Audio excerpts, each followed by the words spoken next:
नमस्कार, SPT news में आपका स्वागत है। पेश है 27 जुलाई शनिवार दोपहर 3:15 बजे राजस्थान की 15 बड़ी खबरें। सबसे पहले एक नजर डालते हैं आज की हेडलाइंस पर। जल्द ही स्पेस स्टेशन में चहलकदमी करने वाला है भारत का गगनयात्री। नीति आयोग की बैठक छोड़कर निकली ममता बनर्जी, कहा मैं बोल रही थी लेकिन माइक बंद किया। कानून के इतिहास में पहली बार सुप्रीम कोर्ट में आयोजित होने जा रही है लोक अदालत। कांवड़ियों के लिए खाने की दुकानों पर नेम प्लेट लगाने के बवाल के बीच अब एक नया विवाद। निःशुल्क दवा योजना के क्रियान्वयन में राजस्थान देश में प्रथम स्थान पर। और अब खबरें विस्तार से सुनिए।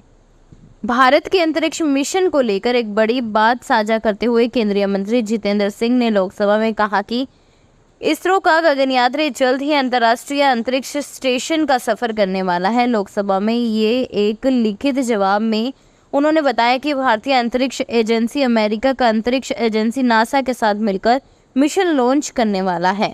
इस मिशन में भारत का एक अंतरिक्ष यात्री भी जाएगा। उन्होंने बताया कि इसी अगस्त में अंतरिक्ष यात्री को भेजा जा सकता है।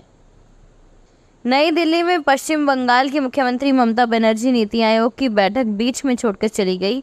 बाहर आकर उन्होंने आरोप लगाया कि बैठक में उन्हें बोलने नहीं दिया गया, उनका माइक बंद कर दिया गया। कानून के इतिहास में पहली बार सुप्रीम कोर्ट में लोक अदालत आयोजित होने जा रही है। इस दौरान सुप्रीम कोर्ट देश भर के 5000 मामलों में राजनामा करवाने की कोशिश करेगा। इनमें राजस्थान से जुड़े 438 केस शामिल हैं। आपसी सहमति से निस्तारित करने के लिए पिछले 1.5 महीने से दोनों पार्टियों में सहमति बनाने की कोशिश चल रही है। अगले सप्ताह 29 जुलाई से 3 अगस्त तक लोक अदालत में इन मामलों को रखा जाएगा। कांवड़ियों के लिए खाने की दुकानों पर नेम प्लेट लगाने के बवाल के बीच अब एक नया विवाद खड़ा हो गया है।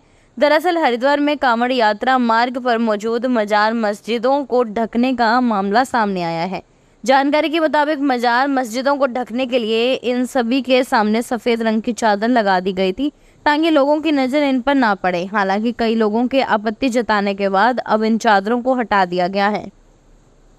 राजस्थान ने एक और बड़ी उपलब्धि हासिल की है। निःशुल्क दवा योजना के क्रियान्वयन में राजस्थान देश में प्रथम स्थान पर रहा।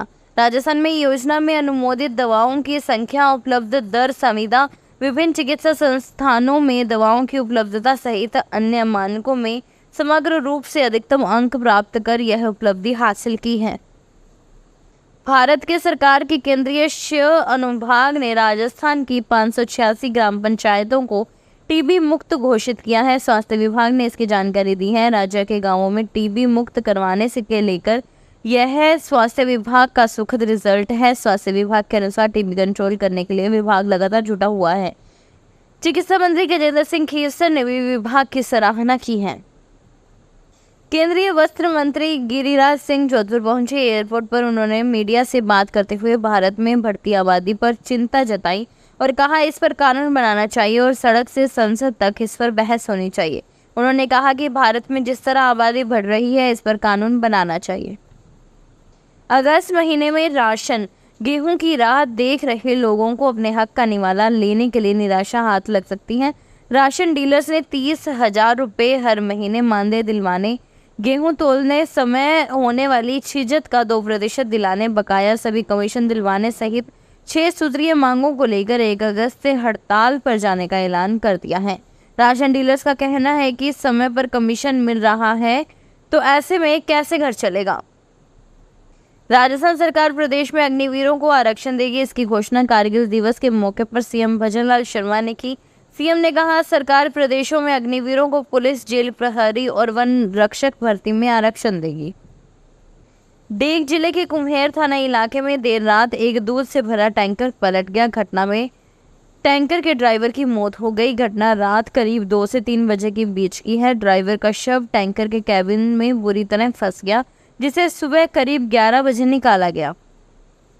बांसवाड़ा में सालाना 24 करोड़ से अधिक के टर्नओवर वाले उपभोक्ता थोक भंडार के बोर्ड को गठन के 15 माह बाद ही भंग कर दिया गया है।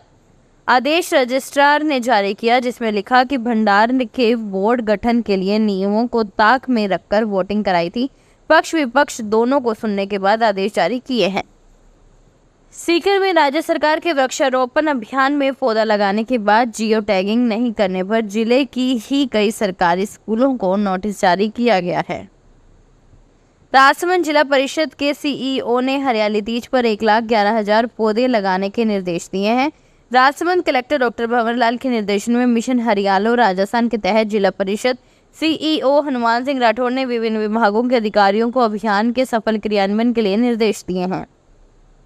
डूंगरपुर जिले में शिक्षा में नवाचार और गुणवत्ता युक्त शिक्षा को लेकर शिक्षा विभाग की ओर से आयोजित आवासीय प्रशिक्षण शिविर से प्रशिक्षार्थियों शिक्षक गायब हो गए। रात को शिविर में 100 से सिर्फ 3 शिक्षक ही मौजूद थे, जबकि दूसरे टीचर अपने घर चले गए थे। वहीं आवासीय प्रशिक्षण से गायब होने वाले सभी शिक्षकों को मुख्य जिला शिक्षा अधिकारी की ओर से नोटिस जारी किया गया है। अलवर में बारिश का सीजन अच्छा रहने वाला है। अब तक अलवर शहर में करीब 358 मिमी यानी 14 इंच से ज़्यादा बारिश हो चुकी है, मगर नगर निगम और यूआईटी की लापरवाही की वजह से आसमान से बरसा यह अमृत व्यर्थ बह गया है। अकेले अलवर शहर में अगर सीजन में होने वाली बरसात के पानी को बचाया जाता तो 2 महीने के पानी का इंतजाम हो सकता था। दोनों विभाग मिलकर अगर वाटर हार्वेस्टिंग सिस्टम बनाने के लिए सख्ती दिखाते तो यह पानी जमीन में जाता और भूतल में जा चुके पानी का स्तर बढ़ता, मगर दोनों विभाग सोए रहे और पानी व्यर्थ बह गया। फिलहाल खास खबरों में इतना ही। ताजा खबरों की जानकारी के लिए देखते रहिए एसबीटी न्यूज। धन्यवाद। अगर आप भी अपने आसपास की छोटी बड़ी और महत्वपूर्ण खबरों से अपडेट रहना चाहते हैं तो सब्सक्राइब कीजिए हमारे चैनल एसबीटी न्यूज को और प्रेस कीजिए बेल आइकन पर।